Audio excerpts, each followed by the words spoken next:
At my birthday dinner, my brother's kid threw my purse into the pool and yelled, "Dad says you don't deserve nice things." His wife laughed so hard she cried. I just smiled and left. That night, I canceled his car loan payment. At 9:05 a.m., his car was gone from the driveway. They ruined my birthday. All of them. My brother, his wife, and their little monster of a son. What was supposed to be a quiet dinner with family turned into the kind of memory you try to push so deep it feels like it happened to someone else. My name's Nicole. I live just outside of Denver in a suburb where nothing dramatic usually happens. I'm 36, divorced, raising my daughter Hannah on my own. Life isn't glamorous, but I've worked hard to keep things stable. That night, I just wanted one nice evening. A quiet dinner with the people closest to me. Instead, I got humiliated in public by a kid who thinks disrespect is a personality trait. We were at a restaurant I had booked over a month earlier.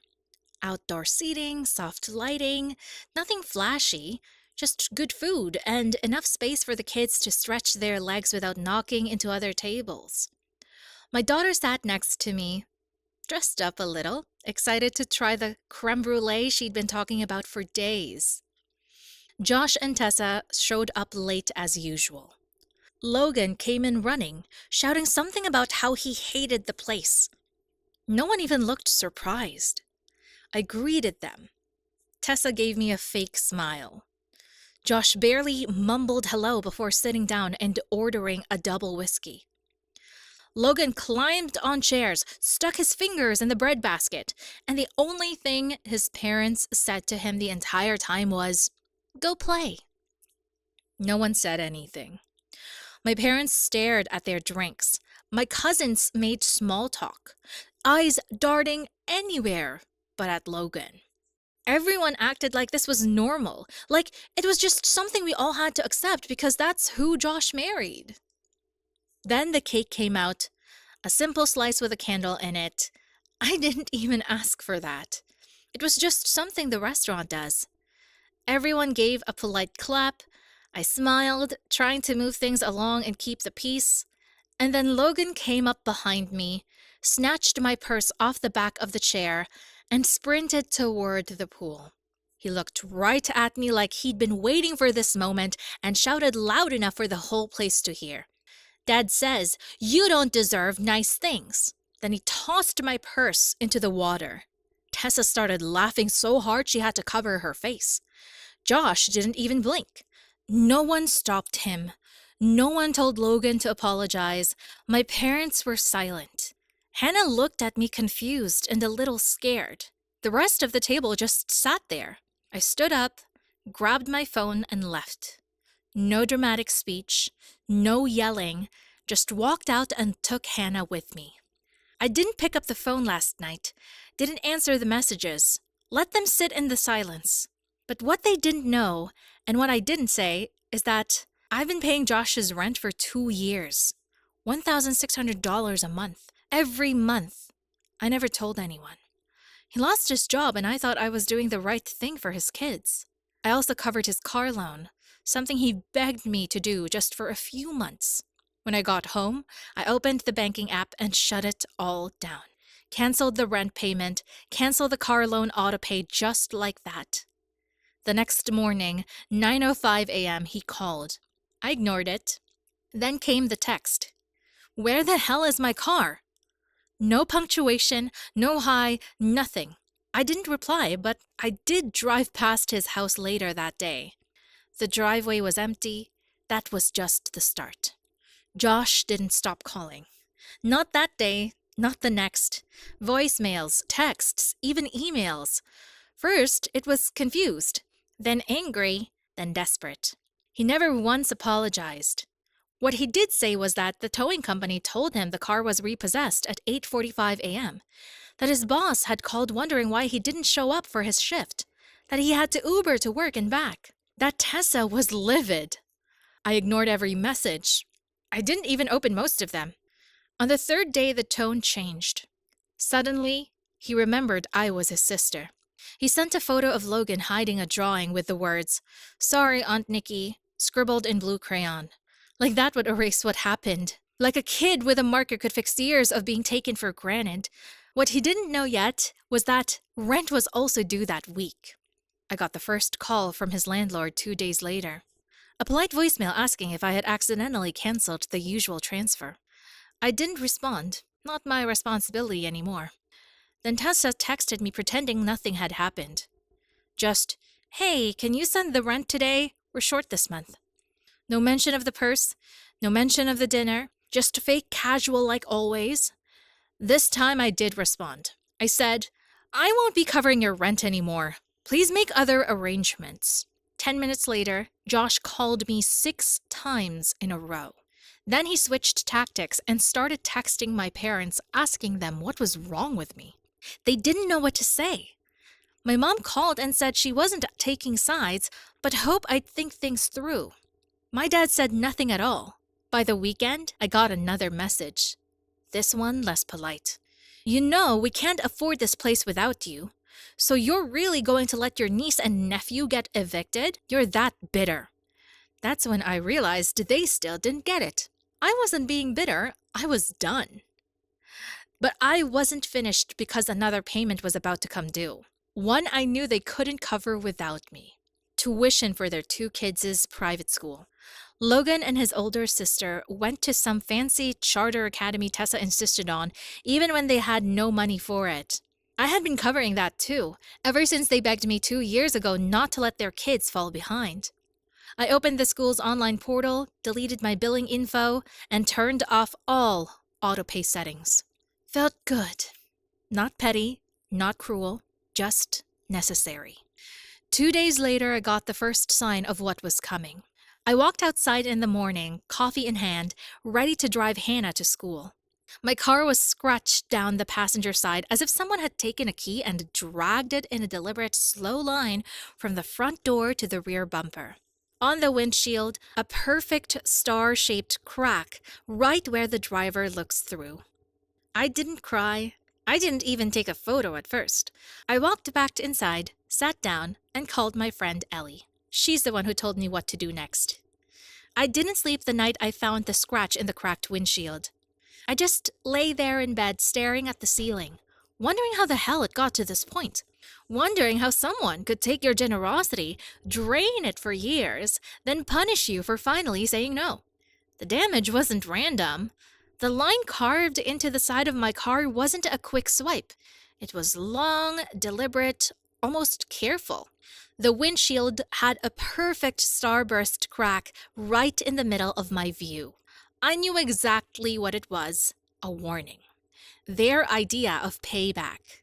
And the most pathetic part, they did it thinking I'd cave, that I'd panic, pick up the phone, and start paying again.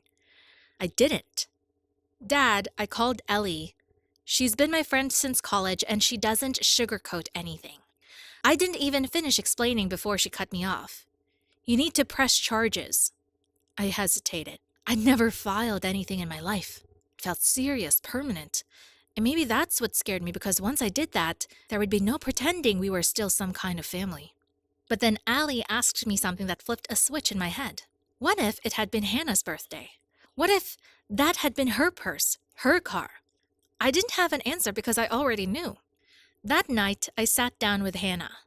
She had been quiet all weekend, like she wasn't sure if she was allowed to ask questions.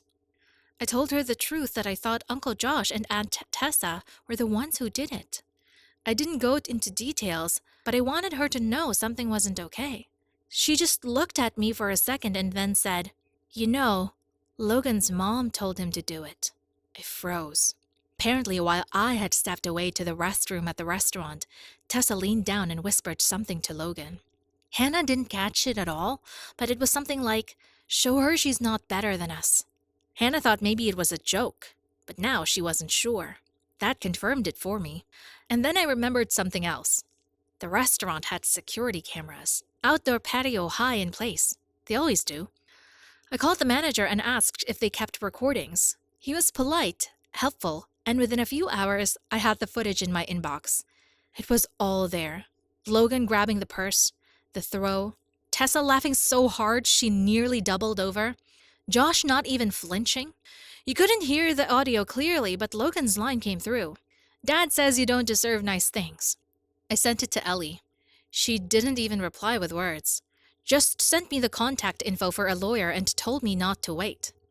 By the next day, the fallout had began.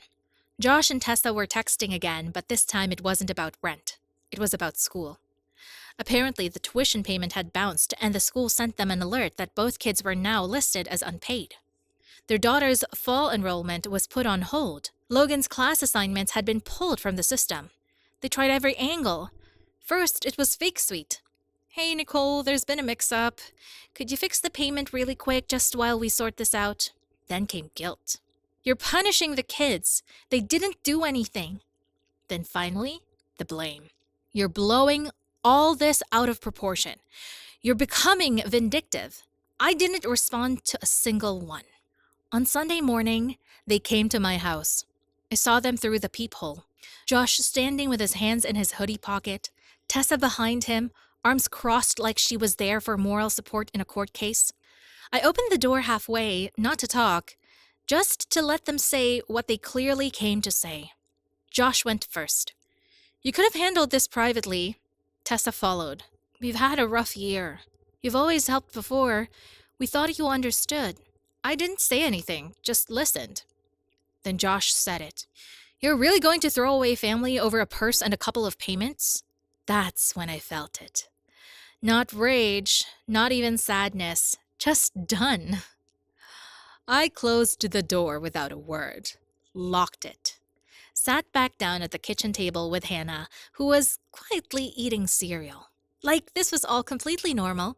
5 minutes later, I opened my laptop, pulled up the police department's non-emergency portal, and filed the report. Destruction of property with video evidence. The case number popped up on the screen, and just like that, it became official. Filing the report felt like crossing a line I didn't uncross. But it also felt like standing up for myself for the first time in years. It wasn't just about the car or the purse. It was about everything they've taken from me while pretending they were entitled to it. I submitted the footage, the photos of the car, everything. I expected a long wait, maybe a phone call from an officer next week. Instead, I got a knock at my door that evening. It was 2 officers, 1 male, 1 female. They were calm, professional, asked if I had a few minutes to clarify a few things from the report. I let them in. They'd already seen the footage. What they wanted now was confirmation that I believed my brother and his wife were involved directly in the vandalism. I said yes. Then they asked something that caught me off guard. Do you know anything about an incident involving a missing tablet? I stared at them. What tablet? Apparently, after the dinner, Logan had gone into the private dining area of the restaurant where one of the servers had left their bag and taken an iPad. Security footage showed him walking in and walking out with something under his shirt. I had no idea. The server didn't realize it until later that night. Filed a report with the restaurant, who checked the cameras and had already submitted everything to the police. The twist. Josh came back the next morning and returned it. Said Logan found it in the parking lot. No apology, no explanation, just dropped it off and left. The incident had already flagged them in the system, which meant my report paired with that one escalated everything. The officers thanked me for my time and left. I closed the door, heart pounding. Not because I was scared, but because it finally felt like people were starting to see what I had dealt with for years. The next day, the official notice came. Josh was being investigated for contributing to the delinquency of a minor. The vandalism charge was under review pending confirmation of prints on the object used to scratch my car. They were also reviewing the tablet incident more seriously now that there was a pattern. By Wednesday, our parents found out, and just like I feared, they didn't pick a side. My mom called, voice tired, asking if I was sure I wanted to go this far. She said maybe Logan just needed a firm hand and maybe Josh and Tessa were just overwhelmed. I told her I didn't file a report because of Logan. I filed it because of them. My dad, on the other hand, tried to play neutral. Said he hoped we'd talk it out like adults before things got worse. As if there was a conversation left to have. That night, Tessa posted on Facebook, not naming me directly, of course, but it was obvious. A dramatic post about fake family who pretend to care until they turn on you the second life gets hard. The comments filled with her friends saying like, you don't need that kind of negativity and your kids are lucky to have such a strong mama. I didn't respond, but someone else did. Ellie. She left one comment short and clean. I was there. You should be careful who you lie to. It was the first time I smiled all week. But the next morning, I got a text from Hannah's school. Apparently, someone had tried to call the front office pretending to be me, asking about Hannah's schedule and what time she usually gets picked up. The school didn't give them anything, but they flagged the call. Said it felt suspicious. The number didn't match anything they had on file, just a random local number. I asked them to forward the recording. When they did, I sat at the kitchen table and played it on speaker. The voice wasn't mine. It was Tess's. I didn't expect the school to call me. I thought the worst of it was behind us, at least for now. But when the secretary left a message saying someone had called pretending to be me, asking about Hannah's schedule and pickup routine, I felt my stomach drop. They didn't give any information away. The call was flagged and recorded, and the moment I listened to it, I froze. The voice was fake, friendly, forced, sweet, trying way too hard to sound like a concerned mom. But it wasn't me, it was Tessa. She didn't even bother to mask her voice that much, just enough to make it technically deniable. But I knew her tone, her cadence, that little breathy lilt she always used when she was pretending to be polite. That was it. That was the line. I could handle being insulted. I could handle financial betrayal. I could even handle a keyed car and a cracked windshield. But trying to interfere with my daughter's school life, her safety, that changed everything. I called Ellie first, but she didn't hesitate. She told me to report it now, not in the morning, not when I felt more calm. No. The detective handling my case picked up right away. I forwarded the voicemail and explained the context. Within an hour, I had an emergency restraining order filed. Tessa was legally prohibited from contacting me, Hannah, or even coming within 200 feet of Hannah's school. Attempted impersonation, harassment, and malicious intent involving a minor. It was serious. And it should have ended there, but of course it didn't. Josh showed up at my house the next day. No warning, no message, just stood outside the door like everything was fine. He didn't bring Logan. He didn't bring Tessa. Not angry, not desperate. Just like a man who had lost control of his own mess and was now trying to dig through the rubble for anything familiar. I opened the door enough to step outside. I didn't want him in my home.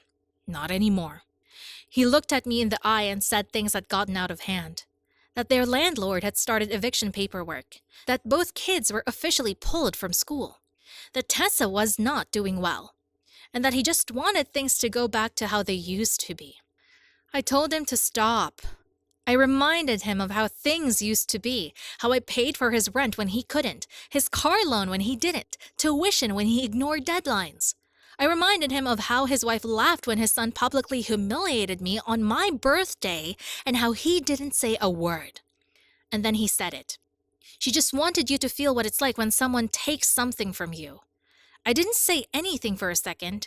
I just looked at him. That's when I knew there was no saving this. There was no family meeting, no heart-to-heart, no apology coming. He genuinely thought they were the victims.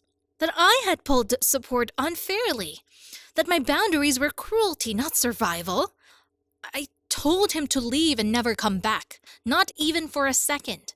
I gave him 5 seconds to walk off the porch before I called the police. He turned and left. No fight, no goodbye. That evening, I took Hannah for ice cream. I needed to breathe. I needed something normal. She was quiet at first, eating her cone slowly, glancing around the shop like her brain was somewhere else. After a few minutes, she asked softly, "Are we ever going to see them again?" I looked at her and shook my head. I didn't even need to say it. She already knew. The next morning, the detective called. They'd gotten something back from forensics. The scratches on my car had been made with a house key, the kind typically used for front doors.